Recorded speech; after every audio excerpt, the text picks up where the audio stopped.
A Bíblia ensina que a popularidade perante o mundo significa a morte.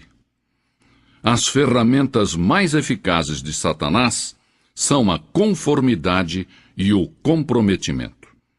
Ele sabe que um homem plantado no meio de um povo pagão é capaz de fazer com que muitas pessoas se voltem para Deus e declarem: porque não me envergonho do Evangelho de Cristo, que é o poder de Deus para a salvação de todo aquele que crê.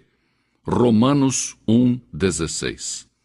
As palavras do apóstolo Paulo, já não vivo de acordo com as regras deste mundo, pesam e significam muito para nós hoje em dia.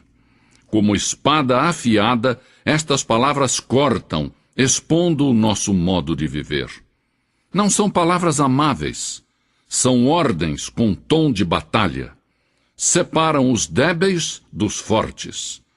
Mas são palavras que inspiram e necessitamos escutá-las ainda hoje.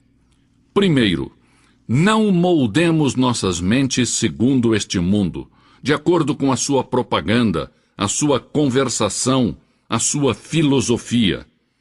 O mundo executa uma gigantesca tarefa de lavagem cerebral. Às vezes consciente, às vezes inconscientemente, o cristão vive assediado por publicidade secular e mundana. Anúncios que proclamam que o homem elegante prefere tal marca de uísque, dando a entender que os que não bebem uísque não são pessoas de bom gosto.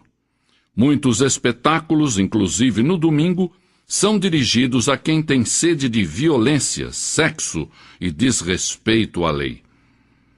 Parece que um cérebro poderoso e diabólico rege os assuntos deste mundo, e que o seu objetivo principal é lavar o cérebro dos crentes para que se amoldem a este mundo. As coisas do mundo ameaçam contaminar a corrente de pensamento cristão. Satanás estará batalhando para distrair você cada hora de se dedicar a ler a Bíblia e a orar. Mas por cima desse estrondo, podemos escutar a voz das Escrituras, que nos diz: tende em vós aquele sentimento que houve também em Cristo Jesus. Filipenses 2,5. E não vos conformeis a este mundo, mas transformai-vos pela renovação da vossa mente, para que experimenteis qual seja a boa, agradável e perfeita vontade de Deus. Romanos 12:2.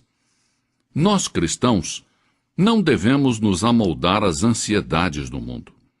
Há muitos cristãos que torcem as mãos dizendo: que desastre este mundo! A Bíblia nos diz que o mundo e seus desejos passarão, e que ele perecerá num cataclismo de julgamento.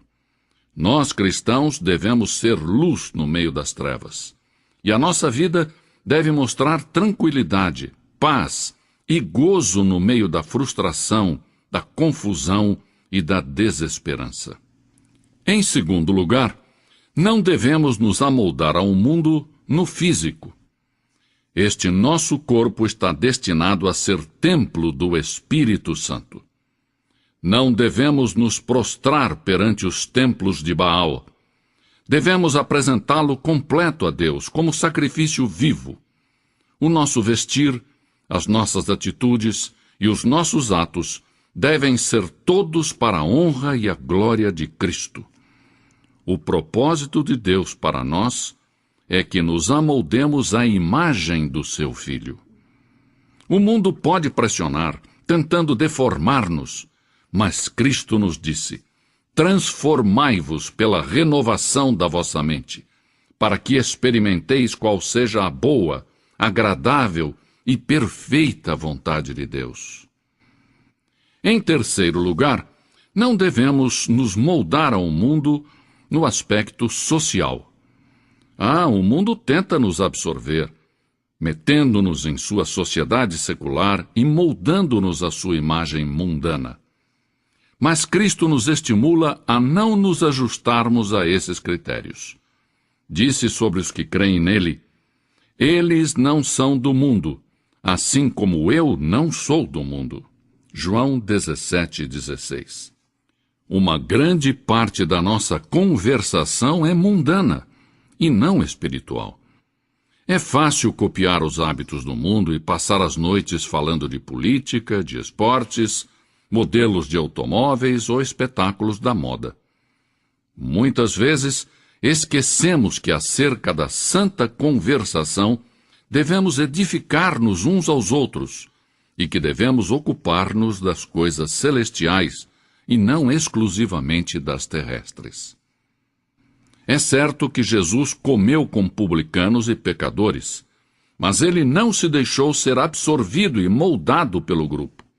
Ao contrário, ele aproveitou cada oportunidade para apresentar a verdade espiritual e levar as almas da morte para a vida.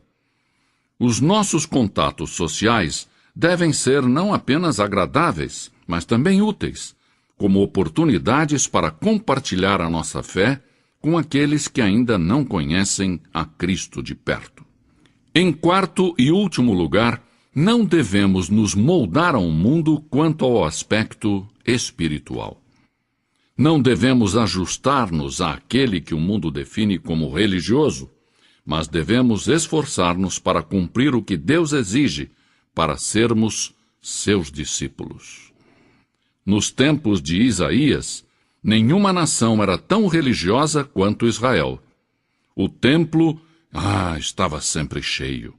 O sangue dos sacrifícios fluía no altar.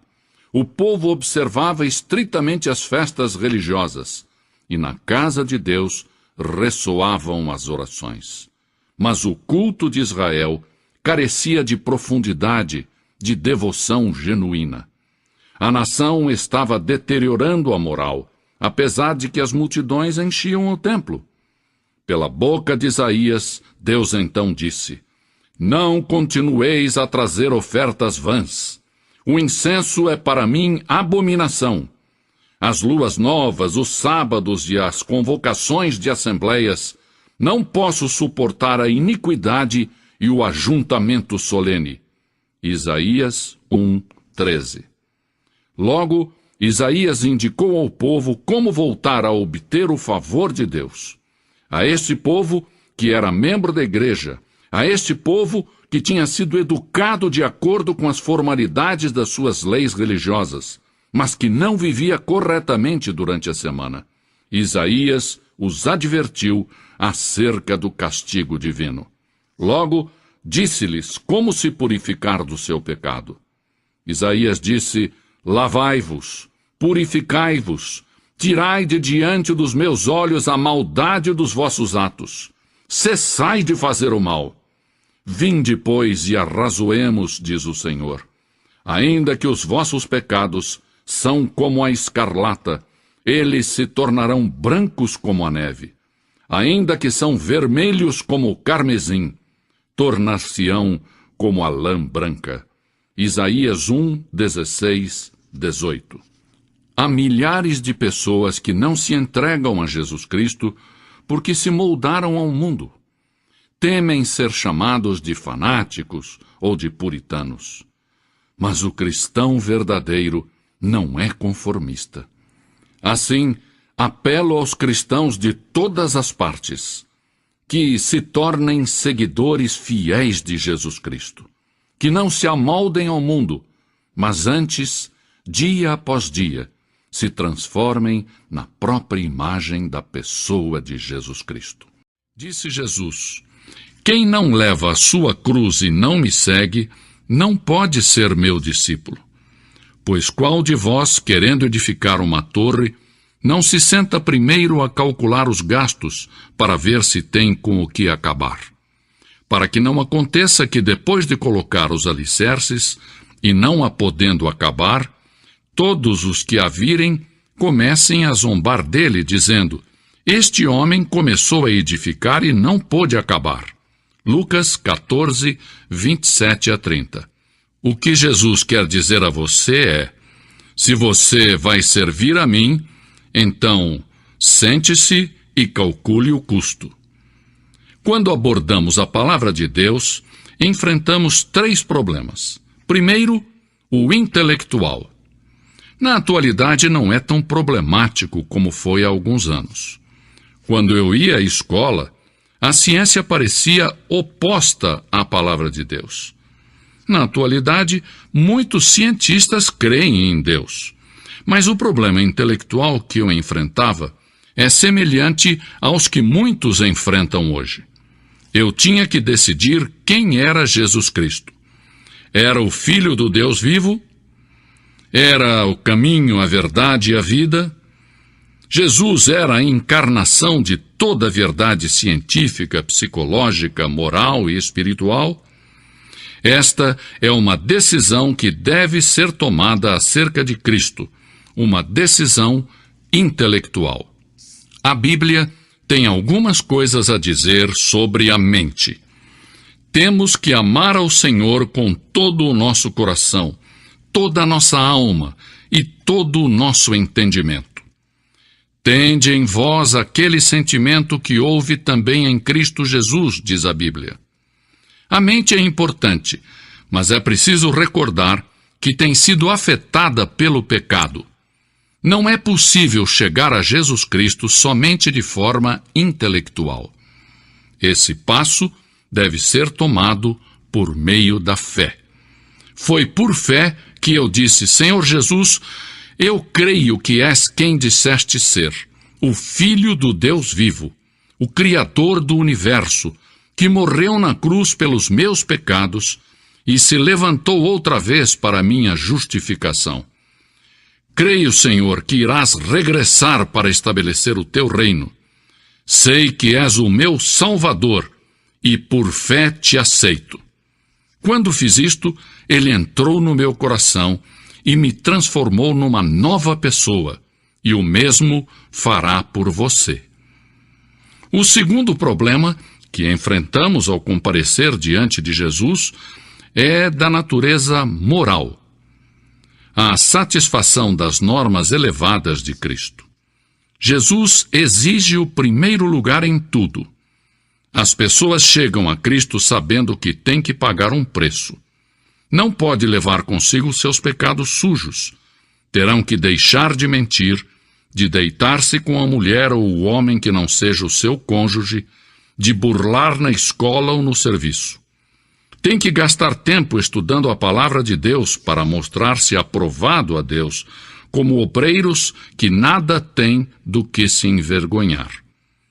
Todas estas coisas são custosas. Você está disposto a pagar o preço?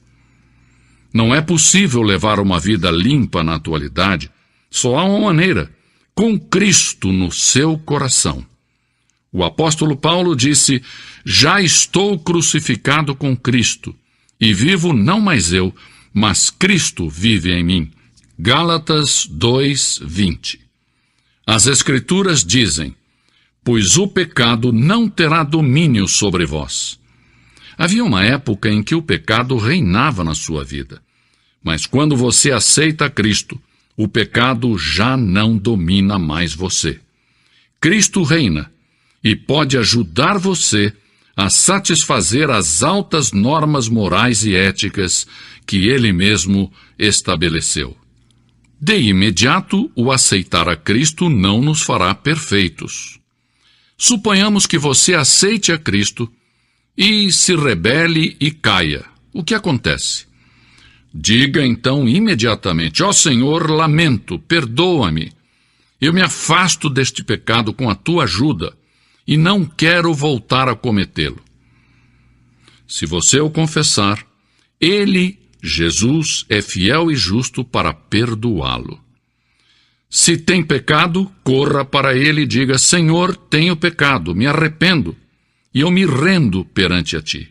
O terceiro problema ao aceitar a Cristo é emocional, porque em realidade todos nós somos mente, vontade e emoções. Deus quer ser o Senhor da sua carreira, do seu casamento, das suas amizades, da sua moralidade. Quer que entreguemos tudo. Ninguém diz que tem que chorar ou rir quando aceitar a Cristo. Mas não se pode olhar na cruz e entender o seu significado profundo sem sentir-se comovido pelo fato de que Deus enviou seu Filho, o Senhor Jesus Cristo, para que derramasse o seu sangue e morresse por você, para que você pudesse ter perdão dos seus pecados e vida eterna com Deus. Deus nos faz 3 chamadas. Primeiro, nos chama à pessoa de Jesus Cristo. Vinde, pois, e arrazoemos, diz o Senhor, ainda que os vossos pecados são como a escarlata, eles se tornarão brancos como a neve. Isaías 1:18. Podem embranquecer-se como a neve, devido à cruz, ao sangue que Jesus ali verteu e que nos purifica de todo o pecado. Por isso, Deus chama você a Cristo. Não é uma chamada à igreja, à família, nem à nação. É uma chamada a uma pessoa, a Jesus Cristo. Em segundo lugar, Deus nos chama à consagração. A palavra consagração significa apartar-se. Nós podemos nos dedicar, mas somente Deus pode nos consagrar. Rogo-vos, pois, irmãos, pela compaixão de Deus, que apresenteis os vossos corpos como um sacrifício vivo, santo e agradável a Deus. Romanos 12:1. Pense na sua vida como se fosse uma casa para a qual você tem um molho de chaves. Quando você responde à chamada de Cristo para a salvação, você entrega a Deus a chave da porta principal. Entrega a sua vida a Cristo como Salvador e Senhor. E aí, em resposta à chamada de Deus à consagração, você entrega todas as outras chaves a Deus. Para uma mãe ou um pai, isso significa entregar o seu bebê a Deus. Para um negociante, isso quer dizer entregar a Deus as chaves da sua empresa. Para um estudante, implica em entregar a Deus as chaves da sua educação e sucessivamente dar a Deus as chaves dos seus romances, do seu futuro casamento. Cristo torna-se Senhor de toda a sua vida. A Bíblia nos diz, portanto, assim como recebestes a Cristo Jesus, o Senhor, assim também nele andai. Colossenses 2:6. Em terceiro e último lugar, Deus nos chama a servir. Ah, quem me dera que tivéssemos neste momento 1 milhão de jovens que dissessem: Senhor, irei aonde Tu queres que eu vá, e serei o que queres que eu seja. Sim, Deus os necessita, requer enfermeiras e doutores, negociantes e políticos, líderes cristãos que estão dispostos a pagar o preço, dar um passo à frente e servir a Cristo. O Senhor considerou que a oração era mais importante do que o alimento, já que a Bíblia nos relata horas antes da refeição matinal. De madrugada, quando ainda estava escuro, Jesus levantou-se, saiu de casa e foi para um lugar deserto, onde ficou orando. Marcos 1:35. Para o Filho de Deus, a oração era mais importante do que reunir grandes multidões. A Bíblia declara: e reunia muitas pessoas para ouvi-lo e para que os curasse de suas enfermidades. Porém, ele se recolhia em lugares desertos e orava. As horas preciosas de companheirismo que ele desfrutava com seu Pai Celestial significavam muito mais para o nosso Salvador do que o sono. E sabemos disso porque a Bíblia nos diz: num daqueles dias, Jesus saiu para o monte a fim de orar e passou a noite orando a Deus. Lucas 6:12. De maneira que Deus responde às orações. Porém, algumas orações recebem como resposta um sim e outras um não. Então, o que podemos dizer sobre as orações sem resposta? A Bíblia diz que existem razões específicas para as orações que não recebem resposta. Pode ser que a sua oração não tenha recebido resposta por causa da desobediência.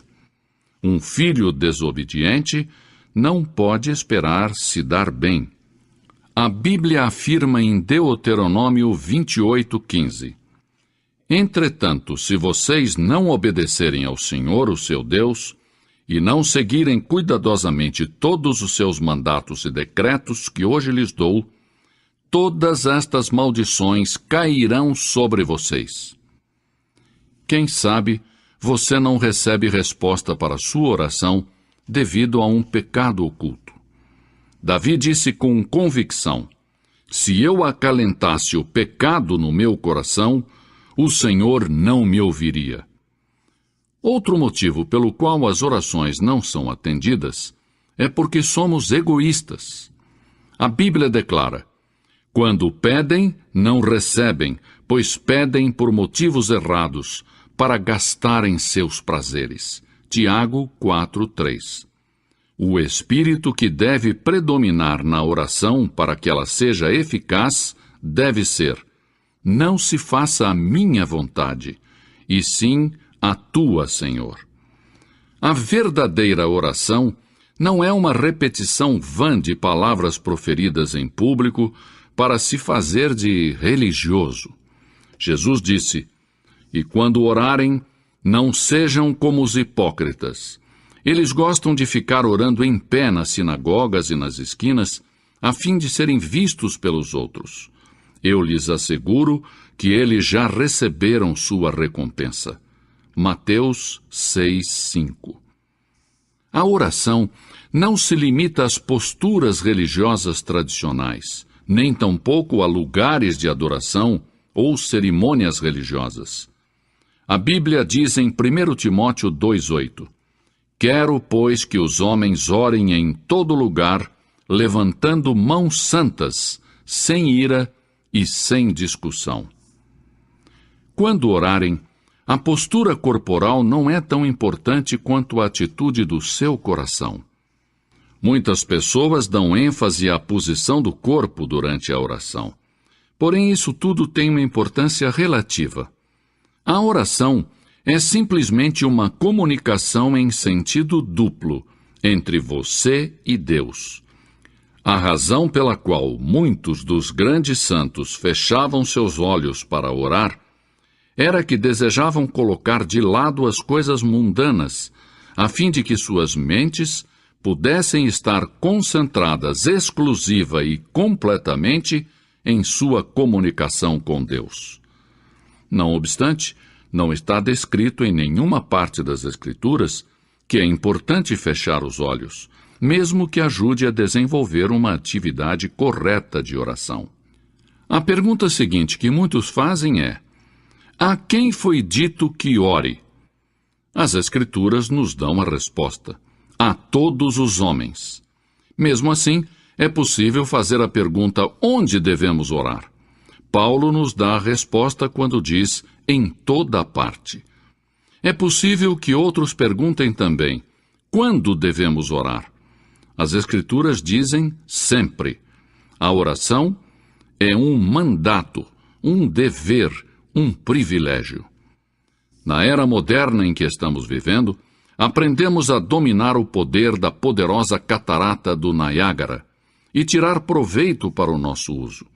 Aprendemos a manter os vapores presos em caldeiras e liberar o seu enorme poder para impulsionar nossas máquinas e fazer avançar os nossos trens. No entanto, são poucos os que aprenderam a desenvolver plenamente o poder da oração. Sim, porque a solução para todos os nossos problemas se encontra em Deus Todo-Poderoso. A seguir, examinemos então objetivamente o que a Bíblia diz sobre a oração eficaz. Em primeiro lugar, a oração é para os filhos de Deus. Jesus disse: quando orar, diga Pai Nosso. Deus tem uma responsabilidade especial para com seus filhos. E a menos que tenhamos ingressado para a família de Deus mediante um novo nascimento, não temos direito de pedir favores a Deus. Cristãos recém-convertidos me dizem: não sei orar, não conheço as palavras adequadas. Quando os nossos filhos estavam aprendendo a falar e encontravam dificuldade para achar a palavra correta, tentavam de todas as maneiras que eu e minha esposa pudéssemos entendê-los. E os erros que eles cometiam faziam com que nós os amássemos ainda mais. Portanto, são mais valiosas para mim aquelas primeiras tentativas de conversação dos meus filhos do que as palavras da maioria dos adultos que falam a mim sem dificuldades ou erros. Em segundo lugar, a oração eficaz tem que ser feita com fé. Palavras de Jesus. Portanto, eu lhes digo, tudo o que vocês pedirem em oração, creiam que já o receberam, e assim lhes sucederá. Marcos 11, 24. Em terceiro lugar, a oração dinâmica surge de um coração obediente. A Bíblia diz, e receberemos dele tudo o que pedimos, porque obedecemos aos seus mandamentos e fazemos o que lhe agrada. 1 João 3, 22. Se você quer que a sua oração chegue até Deus, submeta-se, entregue a Ele suas vontades, e então Ele, o Senhor, escutará a sua petição. Em quarto lugar, devemos orar no nome de Jesus Cristo. E tudo o que pedirem ao Pai em meu nome, eu o farei, para que o Pai seja glorificado no Filho. João 14, 13. Porque não somos dignos de nos aproximarmos do trono santo de Deus, exceto por intermédio de Jesus Cristo.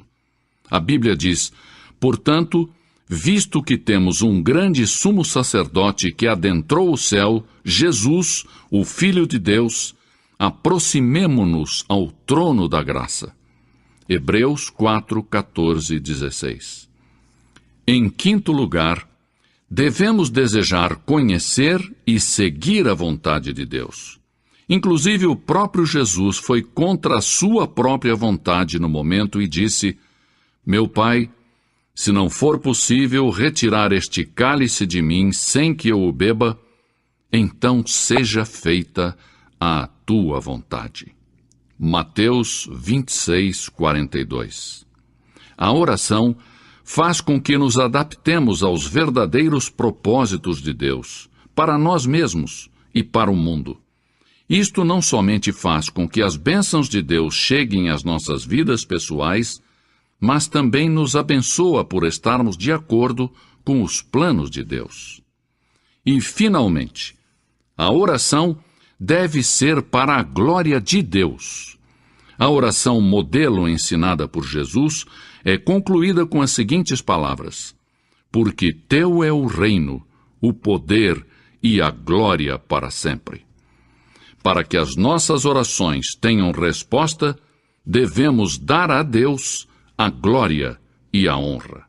As pessoas não gostam da palavra estreito, mas Jesus Cristo disse que há dois caminhos para a vida futura, que há dois destinos, o céu e o inferno, e que o caminho para o inferno e a destruição é amplo, enquanto o caminho que leva ao céu é estreito, e poucos são os que o seguem. Cristo não dividiu os homens em ricos e pobres, negros e brancos, sábios e ignorantes. Não. Ele os dividiu em duas classes, os que vão pelo caminho amplo que leva à destruição e os que seguem o caminho estreito que conduz à vida eterna. Em qual caminho você se encontra? Você pode entrar no caminho amplo sem nenhum esforço, viajar pelo caminho dos pervertidos sexuais, os traficantes de drogas, os assaltantes, os homicidas. Muitas pessoas que estão nas igrejas também andam por esse caminho. Mateus, o evangelista, nos conta que na mesma ocasião em que Jesus falava sobre o caminho amplo, descreveu algumas pessoas que pensavam estar andando rumo ao céu, mas que ao chegarem ouviram dizer: nunca os conheci. Eles então protestaram e disseram: Senhor, até expulsei demônios em teu nome, eu fui evangelista, eu fui isto ou aquilo. E Jesus assegurou que lhes diria: nem sequer os conheço. O Senhor afirmou que o caminho amplo é muito enganoso. A muitos pode parecer bom tirar o peso da vida, buscando todos os prazeres, satisfazendo todos os apetites. Mas a Bíblia diz: há um caminho que ao homem parece direito, mas o fim dele conduz à morte. Provérbios 14:12. Jesus disse que o caminho amplo leva a um lugar ou a uma condição que ele descreveu como inferno.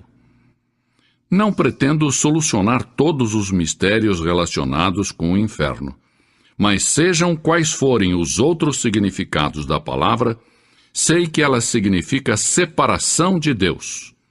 Jesus empregou 3 palavras para descrevê-lo: fogo, escuridão e morte.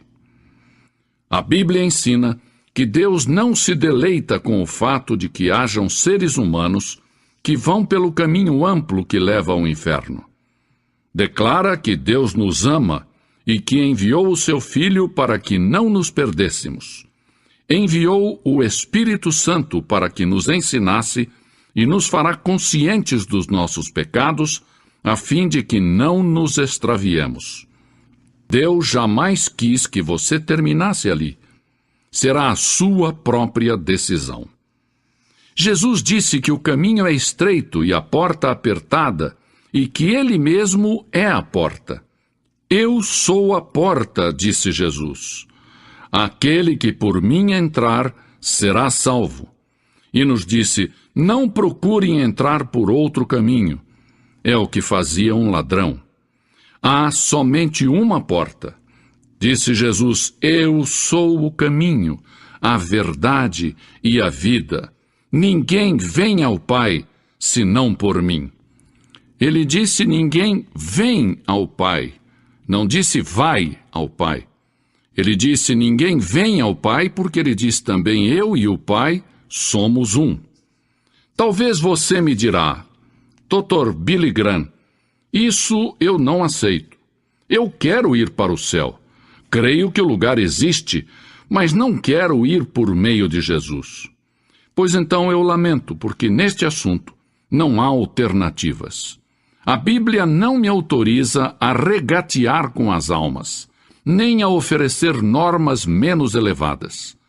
É verdade que vivemos numa era de tolerância, em que se pode crer em qualquer coisa, mas também é certo que existem leis em todos os aspectos da vida. E Jesus nos tem dado um regulamento preciso acerca de como chegar ao céu. Segundo as Escrituras, o céu é um dom de Deus, devido ao que fez o seu Filho Jesus Cristo na cruz. Como será o céu?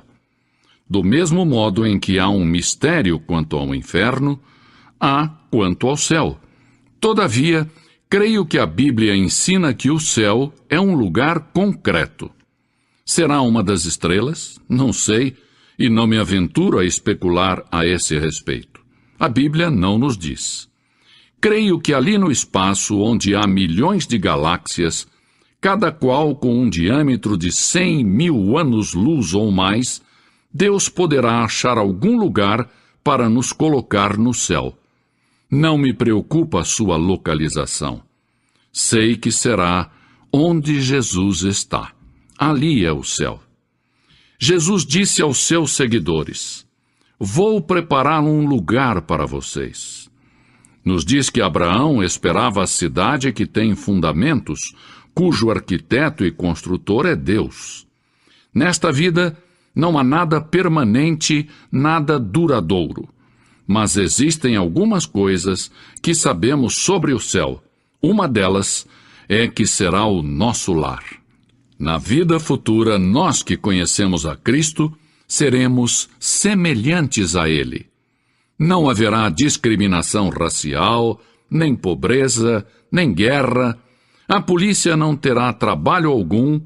A utopia com a qual temos sonhado, que achávamos impossível construir na Terra e que não obtivemos êxito, essa vai estar no céu. O céu será um lugar de serviço. Alguns creem que a vida celestial consistirá em ficar apenas sentado debaixo de uma palmeira, sem fazer nada, mas no livro do Apocalipse 22:3, lemos que os seus servos o servirão. Isto significa que teremos trabalho a fazer, um trabalho gostoso de fazer. O céu será um lugar no qual os mistérios se clarearão. Por que existiu sofrimento na terra? Por que perdemos os nossos entes queridos num momento determinado? Compreenderemos algo acerca da enormidade do pecado. Saberemos por que há um inferno e por que Deus permitiu que o diabo existisse por tanto tempo. Entenderemos algo como o preço que Cristo pagou na cruz pela nossa salvação, de uma forma que agora não conseguimos entender. Há 10.000 perguntas que eu quero fazer ao Senhor logo que eu chegar ao céu. Entre elas estarão os problemas que me são apresentados por estudantes universitários, aos quais não tenho podido responder porque são mistérios na Bíblia. Como muitos outros, tenho posto a minha confiança para a eternidade no fato de que a Bíblia é a verdade e que Jesus sabia muito bem o que dizia. Se você ainda não colocou a sua fé em Jesus, eu peço que você o faça já. Como indivíduo, você tem o direito de rejeitar a minha sugestão. Não está obrigado a crer no que eu tenho dito. Você tem o livre-arbítrio, a liberdade de escolha. Eu também possuo a mesma liberdade e aceitei a oferta da salvação feita por Deus por meio de Jesus Cristo. Ele tem dado respostas a muitas coisas da minha vida e me tem proporcionado paz, segurança, serenidade. Por último, direi que o céu será o lugar da coroação final do Rei dos Reis, quando Cristo será coroado Rei do Universo. Que dia maravilhoso será aquele! Eu anseio por ver a sua chegada. Tenho um assento reservado. Não foi adquirido com ouro nem com prata, mas com o sangue de Cristo na cruz. Os cristãos não devem andar cabisbaixos nem sem esperança, porque vamos rumo ao céu. O mundo não é o nosso lar. Temos que colaborar o máximo possível nesta terra, mas nós estamos a caminho de um mundo melhor. Quando compreendemos bem este fato, podemos servir melhor ao Senhor nesta vida. Os astronautas, antes de colocar os seus pés na Lua, fazem simulações e experiências para ficarem bem preparados. Se você pensa em colocar os seus pés no céu, terá que praticar um pouco enquanto está aqui na Terra. Terá que ensaiar pondo os seus pés na rocha dos séculos, que é Jesus Cristo. Afinal, em que caminho você está andando hoje? Em que direção você está viajando? Vai para a destruição pelo caminho largo, que parece no início agradável, ou vai para a vida eterna, junto a Deus, rumo ao céu? Você pode escolher. Pode dar o primeiro passo. É custoso. Não é fácil entrar pela porta estreita. Não é fácil seguir a Cristo. Mas é uma experiência gloriosa e cheia de maravilhas, ainda aqui na terra. Pense por um momento. Porque a Escritura diz, pela fé Moisés, quando o homem, talvez 17 ou 18 anos de idade, recusou ser chamado filho da filha do faraó. Recusou. Ele fez uma escolha, preferindo ser maltratado junto com o povo de Deus, a usufruir prazeres transitórios do pecado. Agora, observe que ele estava no Egito. Era filho da filha de Faraó, herdeiro do trono do Egito. E talvez seria o próximo faraó. Mas ele fez uma escolha, porque sabia que seu povo, o povo de Israel, era escravo dos egípcios. E ele teve que tomar uma decisão no auge da sua glória. e no auge de tudo o que lhe foi oferecido.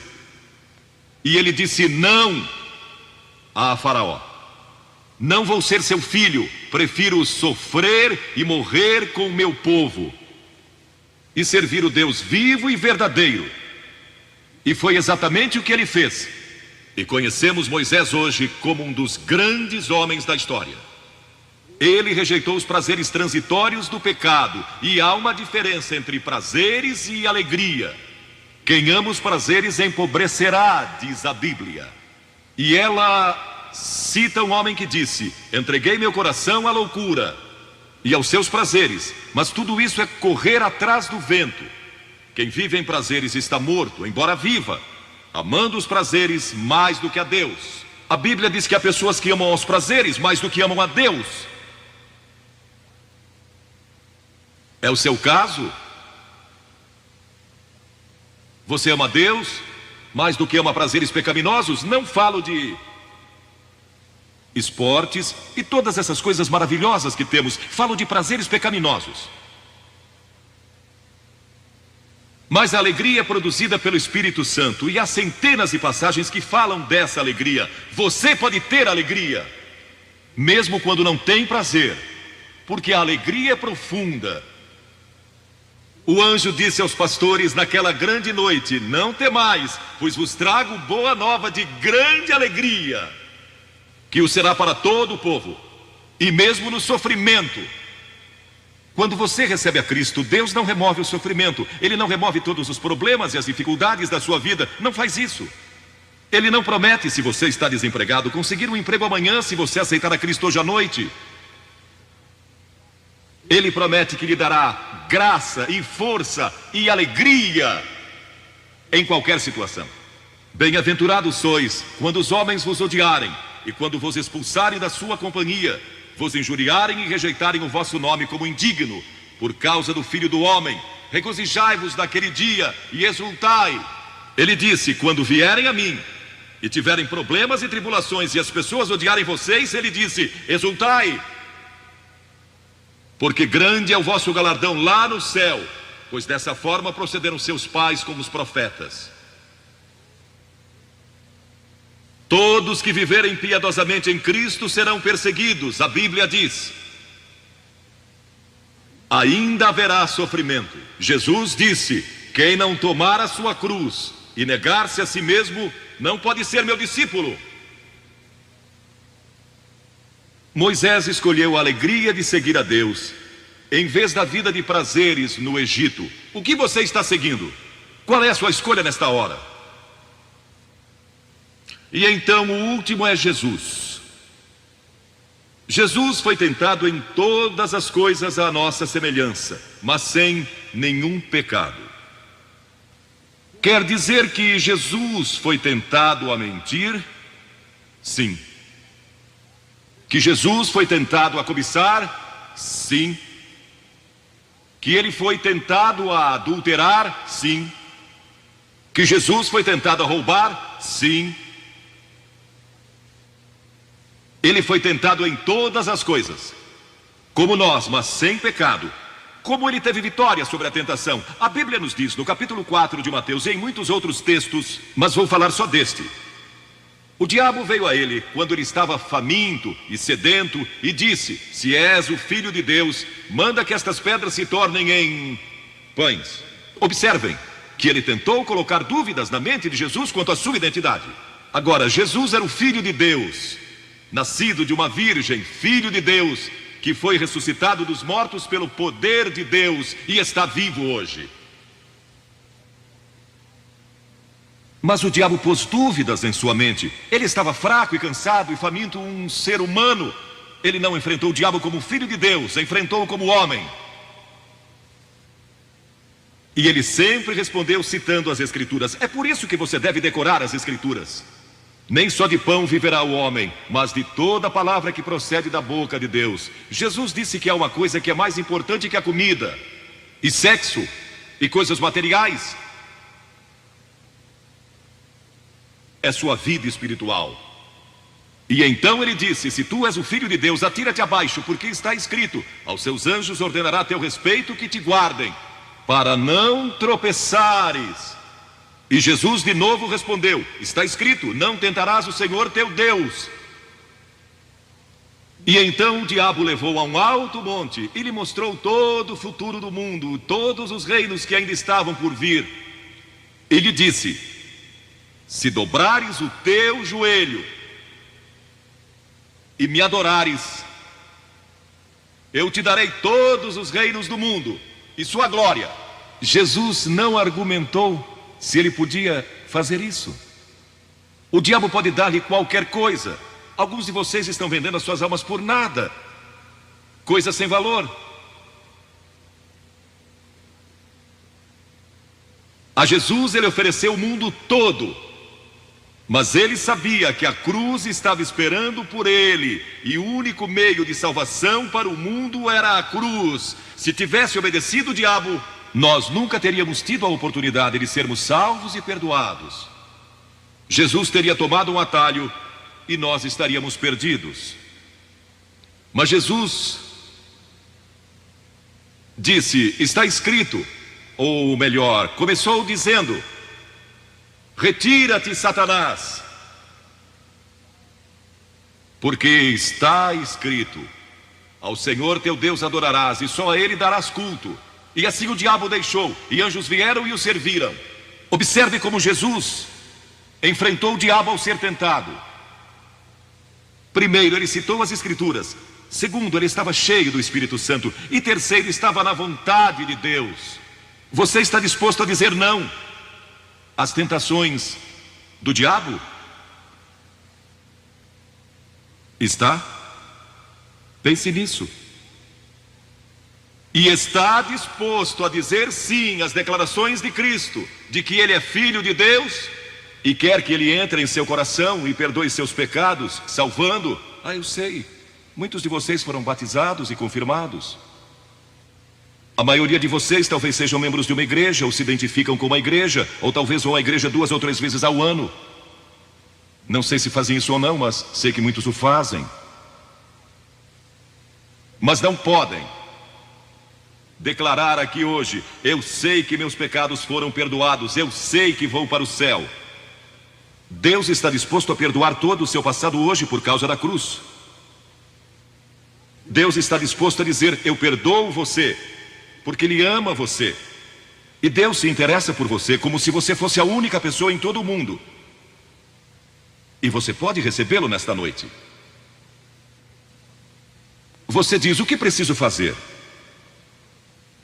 Primeiro, deve estar pronto a se arrepender dos seus pecados. O primeiro sermão de Jesus foi sobre arrependimento.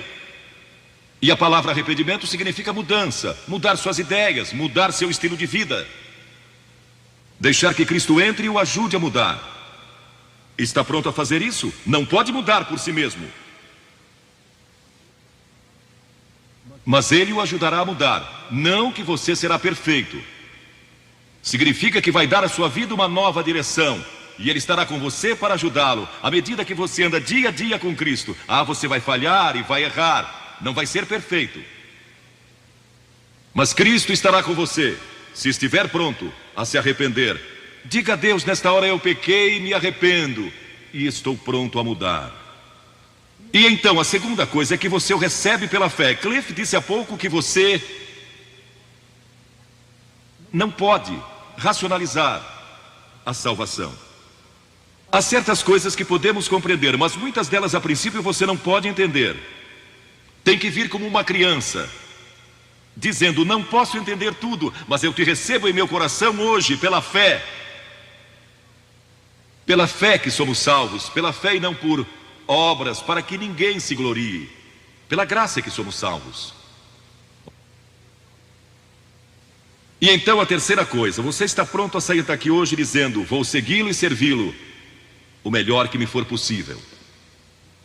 Sabem, em nossa reunião em Bristol, algumas semanas atrás, estava ali um jovem de 17 anos, e ele tinha ido à autoescola aquela tarde, e pediu que seu instrutor o deixasse em um dos portões do estádio. E entre aquela multidão, ele encontrou sua família, que tinha sido convidada para a cruzada.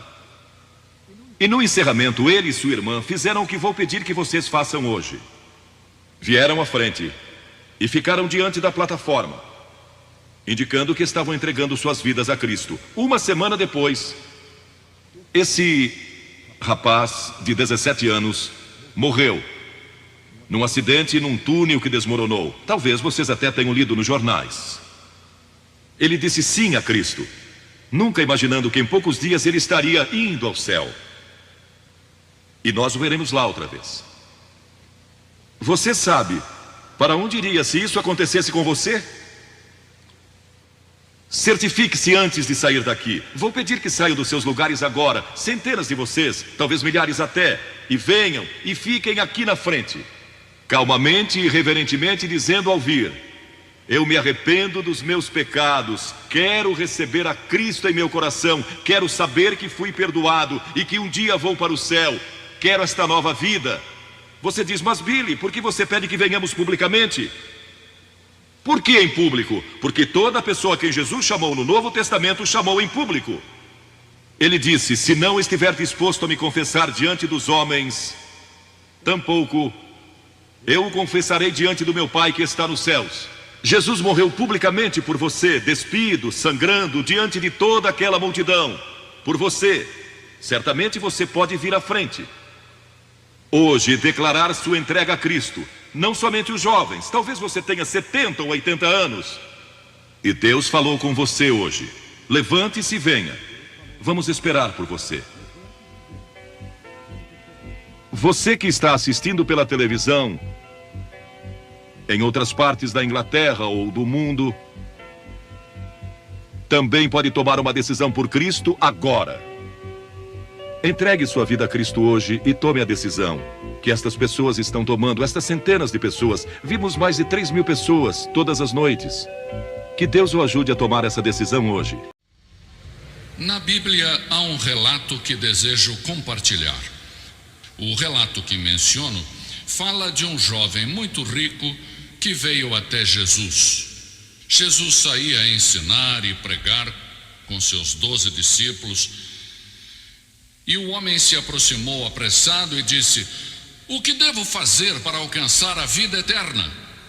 O homem que veio a Jesus era jovem, quase adolescente. E como vocês, desejava compreender seu destino, o significado e o propósito da sua vida. A Bíblia diz que ele estava procurando. Apesar de sua juventude e fortuna, ele buscava algo que nunca encontrava. E como muitos de vocês, é algo que não entendem muito bem, mas que lhes falta em sua vida. Sentem um vazio e não estão seguros sobre o que fazer a respeito. Este jovem buscava o seu propósito. Qual propósito tem minha vida? E quanto a você, qual o seu propósito? Muitos dos que nos escutam se sentem sozinhos, ou talvez desorientados, ou ansiosos. Não sabem qual a causa e não sabem como mudar isso. É preciso entregar-se a Jesus. Jesus veio, viveu e fez muitos milagres. Mas esse não era o seu principal propósito. Ajudou os pobres, também curou aleijados, doentes e ressuscitou os mortos. Mas esse não era o seu propósito. Seu propósito era ir para a cruz e morrer na cruz. Muitos de vocês são católicos, outros são evangélicos, outros não são de nenhuma religião, mas já viram imagens da cruz. Já viram crucifixos. E foi nesse lugar onde Jesus foi crucificado por vocês. Tomou os seus pecados e os meus. E a Bíblia diz, todos temos pecado. O que é pecado? Pecar é violar a lei moral de Deus, violar os 10 mandamentos. A Bíblia diz, quem quebra um mandamento, quebra todos. Eu os quebrei. Sou um pecador. A Bíblia diz, o resultado do pecado é a morte. Morte eterna. É terminar no inferno. É isso que eu mereço. Eu pequei, violei a lei de Deus. Que necessito fazer? A Bíblia indica que devo me arrepender. O primeiro sermão de Jesus fala sobre o arrependimento. Que significa isso? Significa dar a volta, transformar sua mente, mudar a direção em que vamos. E ele disse: se você vier à minha cruz pela fé, eu perdoarei todos os seus pecados. Eu te justificarei como se nunca houvesse pecado. Tudo fica apagado no seu passado. Já não se falará mais no assunto. Nem sequer Deus se lembrará dos seus pecados. Já imaginou? É o que a Bíblia diz. O jovem falou com a pessoa certa, disse: que devo fazer para ter a vida eterna? Foi até a pessoa que entende os problemas, as dificuldades e tentações que enfrentamos, entende nossa dor, alegria, fracassos, dificuldades. Ele morreu na cruz, mas a Bíblia diz que ressuscitou e que é um Cristo vivo. Esta noite ele vence o pecado, o inferno e a morte. O jovem veio com urgência a Jesus, correu até Jesus. E é possível que alguns de vocês hoje corram até Jesus e mudem suas vidas. O rapaz chegou em um bom momento, pois ainda era jovem. A Bíblia diz que com a idade o coração se endurece, se torna duro e mais duro. Lembra-te do teu Criador nos dias da tua mocidade, diz a Bíblia. Venha Jesus nesta noite. Agora mesmo, não deixe para amanhã ou outra hora. Você diz: eu sou membro de uma igreja, eu vou aos domingos. Jesus ensinou que ser membro de uma organização ou ainda de uma igreja não é a solução. A solução é Cristo em sua cruz e ressuscitado dentre os mortos.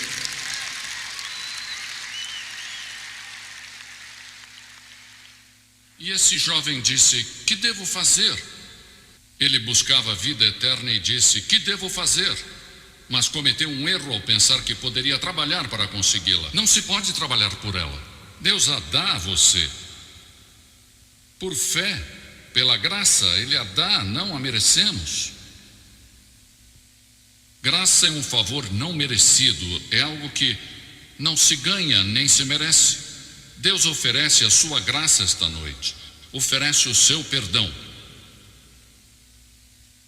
Jesus disse: pare e pense. Jesus disse: mas há um preço. Ele disse: há um custo. Se você quer vir a mim, deve abandonar todas as suas posses e dar tudo o que não necessite para os pobres. Depois venha e siga-me. É que Deus te ama, Cristo te ama. Inclusive, morrendo ali na cruz, teve a capacidade de pensar em você centenas de anos no futuro. Ele viu quando você ia nascer, ele viu toda a sua vida e disse: não importa o que Rosa, Maria ou Paulo façam, eu os amarei. Por isso ele se deixou crucificar, porque ele ama você. Ele não ama as pessoas pela cor da sua pele, pelo lugar onde vivem ou por seu estudo. Ele ama porque você é um ser humano criado à sua imagem e é potencialmente um filho de Deus perante Deus. Todos somos iguais diante de Deus. Deus não olha a cor da nossa pele. Somos iguais. E chegamos à cruz, e ao chegarmos à cruz, somos iguais. Ele não olha e diz: você é africano, brasileiro, oriental, se é branco, é europeu. Não. Esta noite, Jesus olha para você e diz: eu amo você. Eu amo você.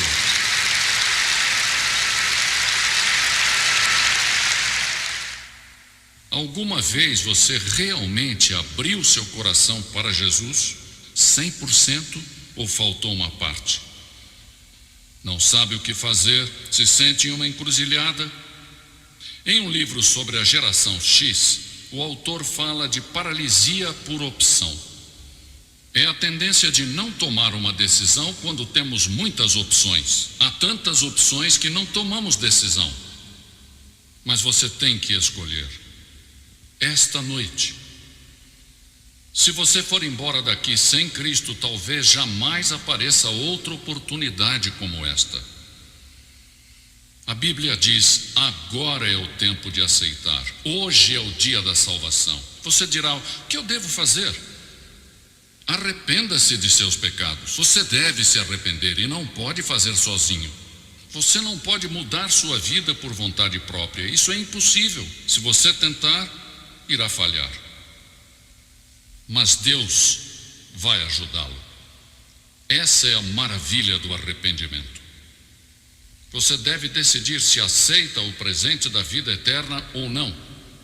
Se irá repetir o erro do jovem rico que não seguiu a Jesus e foi embora com tristeza. Ninguém jamais deu as costas para Jesus com alegria. Devemos nos preparar para ir perante Deus. A Bíblia diz: prepare-se para ir ao encontro do teu Deus. Você está preparado? Tem certeza de que é assim? Jesus ama você. Ele morreu por você e ressuscitou. Agora você deve vir, arrepender-se e colocar sua fé nele. Neste momento vou pedir que faça algo que mudará a sua vida e lhe dará uma esperança que agora não tem. Levante-se e venha agora.